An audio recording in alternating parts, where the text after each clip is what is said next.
Olá, pessoal!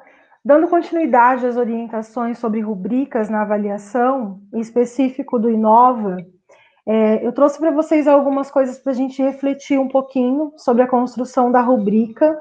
Aí, relembrando, né, a ideia de rubrica, ela estabelece uma gradação para o desenvolvimento do estudante, ela provê parâmetros para o diálogo entre o professor e o estudante, como uma qualificação no feedback mesmo, mais ligada ao objetivo do desenvolvimento que você quer com aquela atividade. Então, na verdade, ela volta naquela questão de eu ter uma intenção com aquela atividade que eu estou propondo e eu estar focado no que eu quero avaliar com aquela atividade, né? Qual é o meu propósito com aquela atividade. Ela é transparente, essa intencionalidade ela tem que ficar clara tanto para o professor e o aluno em relação ao que ele espera no desenvolvimento do que está sendo proposto, em termos de objetivo, em termos de gradação, com critérios claros e combinados. A rubrica, ela respeita a singularidade e a diversidade, ou seja, cada estudante, ele estabelece uma meta pessoal de desenvolvimento, onde ele quer chegar, né, qual o propósito dele, e considerando que não existe um ideal esperado. Na verdade, eu tenho alguns critérios que eu vou alcançando à medida que eu me aproximo dessa minha meta pessoal e critérios que eu deixo de realizar à medida que eu me distancio dessa meta pessoal. Dentro das disciplinas do Inova, tecnologia e inovação, projetos de vida e eletivas, a gente tem a ideia de avaliação por engajamento. Quando eu categorizo a minha atividade ou a minha disciplina, o meu componente, dentro de um engajamento, eu preciso ter muito claro que critérios que eu vou utilizar para que seja um engajamento total, ou seja um engajamento satisfatório, ou seja um engajamento parcial. Então, a ideia de rubrica, ela está desde o princípio na forma de avaliar que o Inova propõe. Só lembrando um pouquinho, quando a gente trabalhou com vocês o conceito, a gente conversou muito sobre esse novo ideal de aluno, o que se espera desse aluno, o que você quer desenvolver nesse aluno. Nesse aluno autônomo, protagonista, atuante, eu preciso ter muito claro o que ele precisa me oferecer dentro do desenvolvimento das aulas, para que ele seja categorizado aí como um engajamento total. O que é o engajamento total, então? Ele comprometeu-se de forma produtiva e efetiva nas ações e nas atividades envolvidas ao longo do bimestre, ou do semestre, ou do ano, dedicando-se e apoiando os colegas. Então, ele aprendeu um conteúdo, trabalhou efetivamente esse conteúdo, ele se dedica à evolução desses conteúdos ao mesmo tempo que ele apoia os colegas. O que seria um engajamento satisfatório? É quando ele se compromete em partes nas ações e nas atividades envolvidas, mas ele ainda se dedica e apoia os colegas. Então, eu tenho um engajamento total quando essa produção quando esse engajamento é produtivo e efetivo.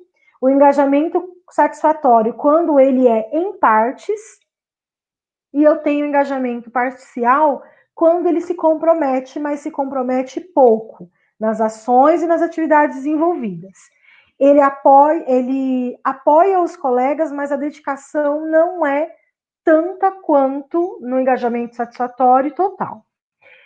Só voltando numa questão, quando eu trabalho com as ideias de engajamento, quando vocês entram lá na sede para atribuir o conceito para o aluno, que tem as carinhas, né, categorizando o ET, que é o engajamento total, o ES, que é o satisfatório, e o EP, que é o parcial, ela é convertida em um número. E esse número é 97, 98 e 99. Por quê? Acredita-se que um aluno, para ele estar engajado nas disciplinas do Inova, nenhum aluno é 100%, porque ele está dentro de um percurso formativo que ainda não se fechou. Nenhum aluno é 96, porque todos os alunos, a partir do momento que assiste a aula, que está na aula, ele tem pelo menos um engajamento parcial, que é quando ele não se compromete muito, mas ele está ali pelo menos pelo menos participando passivamente ali do processo de ensino-aprendizagem. Para acompanhar esse engajamento, possíveis observações a serem feitas, né, durante essa aula. O que eu preciso fazer durante essas aulas para conseguir categorizar esse meu aluno em um desses engajamentos? Se eles são questionadores, se eles tiram dúvidas com o professor, se ele ajuda o colega com dificuldade, se ele traz novas ideias para discussão, se ele respeita os momentos de fala, se ele se concentra nas atividades propostas, ainda que essas atividades sejam longas, se ele se preocupa com a organização dos materiais e dos pertences, se ele colabora para manter um clima agradável na turma, se ele demonstra ser um líder positivo, se ele consegue lidar com as situações de conflito e se ele evidencia estar focado em seu projeto de vida. Lembrando que todas as disciplinas do Inova, ela tem como base, o marco zero do desenvolvimento dessas aulas, é o projeto de vida. Aqui eu tenho um exemplo de uma avaliação por rubrica, é uma avaliação com 2 indicadores aqui, com duas propostas de avaliação, que é avaliar a temática das competências socioemocionais e a participação no trabalho em grupo. E eu tenho para essa atividade, para esse exemplo de rubrica, 4 indicadores.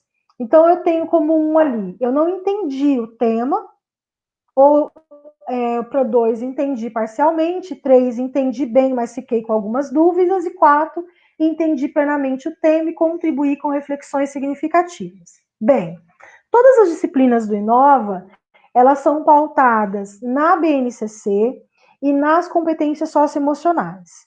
Essa é uma atividade de autoavaliação que pode ser proposta em qualquer momento, na verdade. É claro que no material de vocês ela está proposta em alguns momentos específicos, mas nada impede que vocês reutilizem ela para algum outro momento, dentro de uma situação específica. A ideia é que o aluno fizesse uma autoavaliação por rubrica sobre a atividade de macrocompetência. Então, eu trabalhei lá, por exemplo, a macrocompetência e empatia. Quando eu fiz esse trabalho, meu aluno entendeu completamente esse tema e ele fez reproduções significativas, ele vai ser 4. Esse meu aluno não entendeu nada do tema, ele vai ser 1. Um outro item que eu vou estar avaliando dentro dessa atividade é a participação no trabalho em grupo. Então, qual foi a minha postura? Eu fiquei observando e não participei do trabalho em grupo, eu sou 1. Eu participei pontualmente do trabalho em grupo, fazendo poucas considerações. Sou 2. Participei ativamente do trabalho em grupo, fazendo muitas considerações. Eu sou 3. Eu participei ativamente do trabalho em grupo e ainda consegui mobilizar os meus pares para participar. Isso é um 4. Então, o aluno sabe exatamente no que ele precisa melhorar para ele chegar nesse 4 e o que seria esse engajamento total dele. O engajamento total dele seria: eu participei ativamente, eu mobilizei, eu trouxe reflexões, e o que seria um menor engajamento, né? Eu não me propus a nada, fiquei ali só observando, meio de longe, meio sem me envolver muito. Essa atividade, ela tem um tempo estimado, que é 20 minutos. O que é importante vocês terem claro quando vocês vão promover uma avaliação por rubrica? O tempo, ele é fundamental. Por quê? Se eu estendo muito, a atividade acaba perdendo sentido, ela acaba sendo quase que um passatempo. Preenche uma aula inteira, eu vou ter aluno que vai fazer rapidinho, tem aluno que vai ficar enrolando ali dentro da proposta.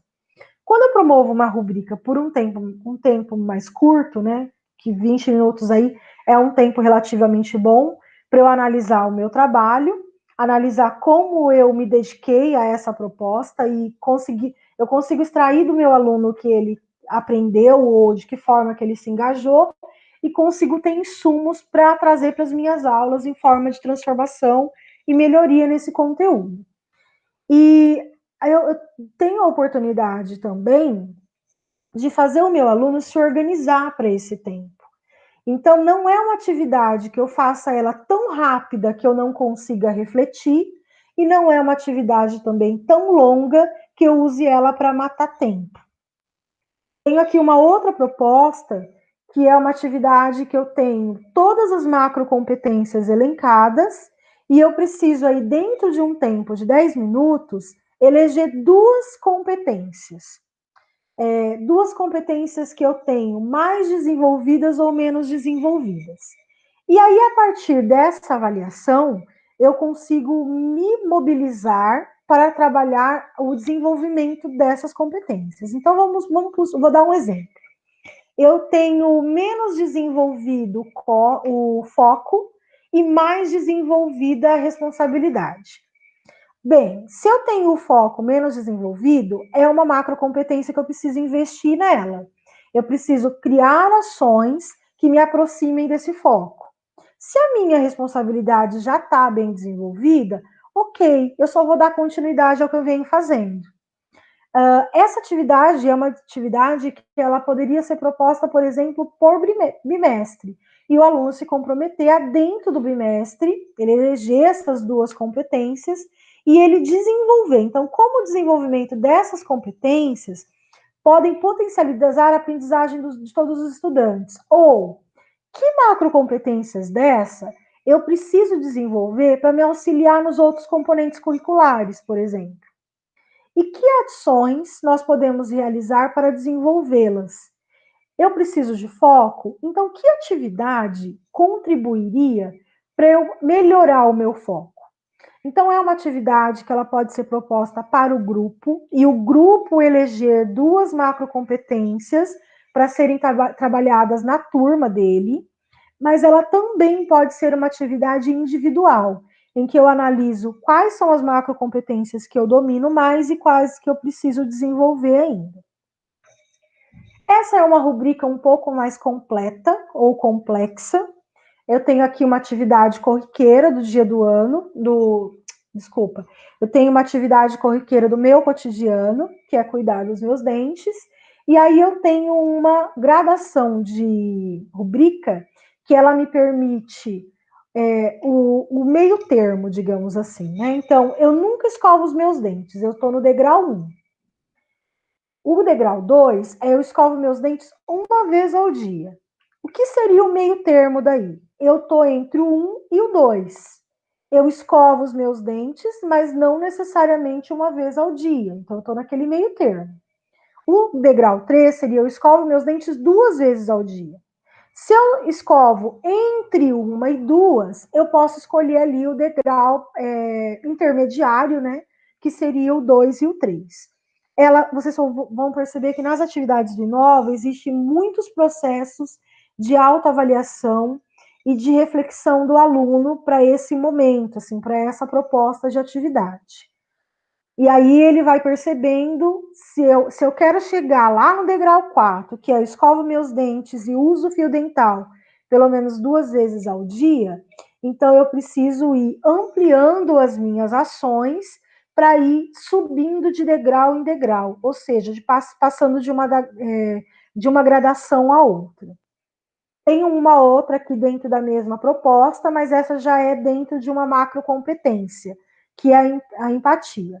Então, dentro da proposta aí, eu tenho uma definição do que é empatia, eu tenho o porquê que é importante e de qual forma ou como você avalia a sua empatia. Então, é o momento de olhar para a macrocompetência nas minhas atividades cotidianas e avaliar. Eu acho difícil entender as necessidades e sentimentos dos outros, tenho dificuldades em perceber quando alguém está chateado. Ou eu tento ajudar quando alguém está chateado, mas não sei muito bem o que fazer.